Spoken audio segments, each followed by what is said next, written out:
नमस्कार दोस्तों, एक बार फिर से आपका स्वागत है आपके अपने यूट्यूब चैनल लुसेंट महारथी में। दोस्तों, आज के वीडियो हम देखने वाले हैं जीके के टॉप 30 क्वेश्चन एंड आंसर को, जो 2024 के आने वाली सभी परीक्षाओं के दृष्टिकोण से काफ़ी ज़्यादा महत्वपूर्ण साबित होने वाली है। दोस्तों, वीडियो को ध्यान से और कंप्लीट देखना, जिससे यदि यहाँ से एग्जाम में क्वेश्चन आता है तो आपका एक भी क्वेश्चन स्किप ना हो। अगर आप हमारे चैनल पर नए होंगे तो चैनल को सब्सक्राइब जरूर कीजिएगा और अपने दोस्तों के पास शेयर जरूर कीजिए। चलिए दोस्तों, वीडियो को शुरू करते हैं बिना देर किए हुए। आपका फर्स्ट क्वेश्चन है, प्राचीन भारतीय भौगोलिक मान्यता के अनुसार भारतवर्ष किस द्वीप का अंग था? प्राचीन भारतीय भौगोलिक मान्यता के अनुसार भारतवर्ष किस द्वीप का अंग था? तो इसका राइट आंसर हो जाएगा ऑप्शन नंबर बी, जम्बू द्वीप। जम्बू द्वीप इसका राइट आंसर हो जाएगा ऑप्शन नंबर बी, जम्बू द्वीप। नेक्स्ट क्वेश्चन को आगे बढ़ते हैं। नेक्स्ट प्रश्न है,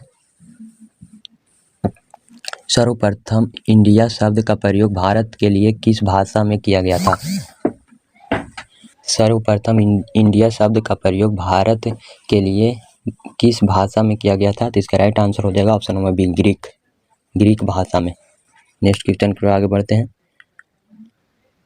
नेक्स्ट प्रश्न है, भारत की मुख्य भूमि की दक्षिणी सीमा है।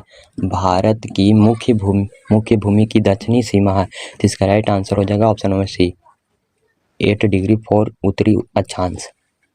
नेक्स्ट क्वेश्चन को आगे बढ़ते हैं। भारतीय मानक समय आधारित है। भारतीय मानक समय आधारित है, तो इसका राइट आंसर हो जाएगा ऑप्शन नंबर सी, 82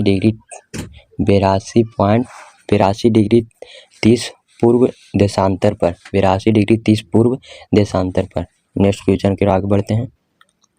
5 नंबर क्वेश्चन है, भारत का प्रमाणिक समय उस स्थान का स्थानीय समय है जो स्थित है। भारत का प्रमाणिक समय उस स्थान का स्थानीय समय है जो स्थित है, तो इसका राइट आंसर हो जाएगा ऑप्शन नंबर सी, इलाहाबाद के समीप।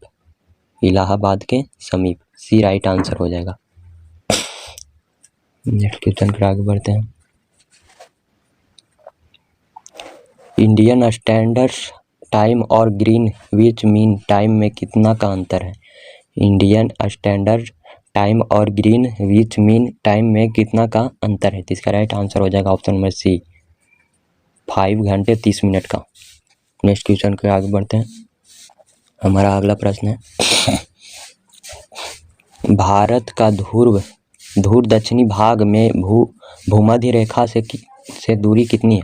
भारत का ध्रुव दक्षिणी भाग की भूमध्य रेखा से दूरी कितनी है? तो इसका राइट आंसर हो जाएगा ऑप्शन नंबर सी। इसका राइट आंसर हो जाएगा option number C, 876 kilometre. Next question पे आगे बढ़ते हैं। नेक्स्ट प्रश्न के आगे बढ़ते हैं दोस्तों। नेक्स्ट प्रश्न है, भारत की स्थलीय सीमा का लंबाई कितनी है? भारत की स्थलीय सीमा की लंबाई कितनी है? तो इसका राइट आंसर हो जाएगा option number D, 15,200 kilometre. 15,200 kilometre. Next प्रश्न है, द्वीपों सहित भारत के तट रेखा की लंबाई कितनी है? द्वीपों सहित भारत के तट रेखा की लंबाई कितनी है? तो इसका राइट आंसर हो जाएगा option number C, 7,516.5 kilometre. Next question की ओर आगे बढ़ते हैं। नेक्स्ट प्रश्न है, भारत की उत्तर से दक्षिण तक की लंबाई है। भारत की उत्तर से दक्षिण तक की लंबाई है, तो इसका राइट आंसर हो जाएगा 3,214 किलोमीटर। 3,214 किलोमीटर। नेक्स्ट प्रश्न की ओर आगे बढ़ते हैं दोस्तों। नेक्स्ट प्रश्न है दोस्तों, भारत की पूर्व से पश्चिम तक की लंबाई है। भारत की पूर्व से पश्चिम तक की लंबाई है, तो इसका राइट आंसर हो जाएगा ऑप्शन नंबर ए, 2,933 किलोमीटर। ये राइट आंसर हो जाएगा, 2,933 किलोमीटर। नेक्स्ट क्वेश्चन पर आगे बढ़ते हैं। नेक्स्ट प्रश्न है, भारत की तटरेखा की लंबाई कितनी है? भारत की तटरेखा की लंबाई कितनी है? तो 6100 किलोमीटर। ये राइट आंसर हो जाएगा, 6100 किलोमीटर। नेक्स्ट प्रश्न की आगे बढ़ते हैं। नेक्स्ट प्रश्न है, भारत की क्षेत्रफल विश्व के कुल भौगोलिक क्षेत्रफल का कितना है? भारत का क्षेत्रफल विश्व के कुल भौगोलिक क्षेत्रफल का कितना है? तो इसका राइट आंसर हो जाएगा ऑप्शन नंबर बी, 2.4%। नेक्स्ट प्रश्न को आगे बढ़ते हैं। नेक्स्ट प्रश्न है, भारत के कुल क्षेत्रफल का कितना प्रतिशत भाग पर्वतीय क्षेत्र समुद्र तल से 2135 मीटर या अधिक ऊंचाई के अंतर्गत आता है। भारत के कुल क्षेत्रफल का कितना प्रतिशत भाग पर्वतीय क्षेत्र के अंतर्गत आता है? तो इसका राइट आंसर हो जाएगा ऑप्शन नंबर ए 10.7%। 10.7%। नेक्स्ट प्रश्न के आगे बढ़ते हैं। नेक्स्ट प्रश्न है संपूर्ण भारत में कितने प्रतिशत भूभाग पर पर्वत और पहाड़ियों का विस्तार पाया जाता है? तो इसका राइट आंसर हो जाएगा ऑप्शन नंबर सी 29.3%। नेक्स्ट प्रश्न की ओर आगे बढ़ते हैं। नेक्स्ट प्रश्न है संपूर्ण भारत के कितने प्रतिशत भूभाग पर पठार का विस्तार पाया जाता है? संपूर्ण भारत के कितने प्रतिशत भूभाग पर पठार का विस्तार पाया जाता है? तो इसका राइट आंसर हो जाएगा ऑप्शन नंबर सी 27.7%। नेक्स्ट प्रश्न की ओर आगे बढ़ते हैं। संपूर्ण भारत के कितने प्रतिशत भूभाग पर मैदान का विस्तार पाया जाता है? तो इसका राइट आंसर हो जाएगा ऑप्शन नंबर डी संपूर्ण भारत के कितने प्रतिशत भूभाग पर मैदान का विस्तार पाया जाता है? तो इसका राइट आंसर हो जाएगा ऑप्शन नंबर डी 43.0%। 43%। नेक्स्ट प्रश्न की ओर आगे बढ़ते हैं।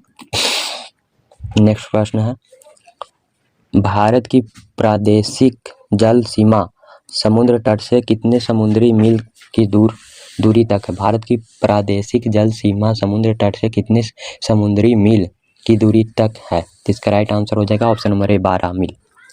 ये राइट आंसर हो जाएगा 12 मील। नेक्स्ट प्रश्न की ओर आगे बढ़ते हैं। नेक्स्ट क्वेश्चन है भारत का संलग्न क्षेत्र प्रादेशिक जल सीमा के आगे कितने समुद्री मील की दूरी है? भारत का संलग्न क्षेत्र प्रादेशिक जल सीमा के आगे कितने समुद्री मील की दूरी तक है? जिसका राइट आंसर हो जाएगा option number B 24। B right answer हो जाएगा 24 मील। नेक्स्ट प्रश्न है भारत की एकांतिक आर्थिक क्षेत्र संलग्न क्षेत्र के आगे कितने समुद्री मील की दूरी है? तो इसका राइट आंसर हो जाएगा ऑप्शन नंबर बी 200 मील। 200 मील राइट आंसर हो जाएगा option number B. Important question है दोस्तों।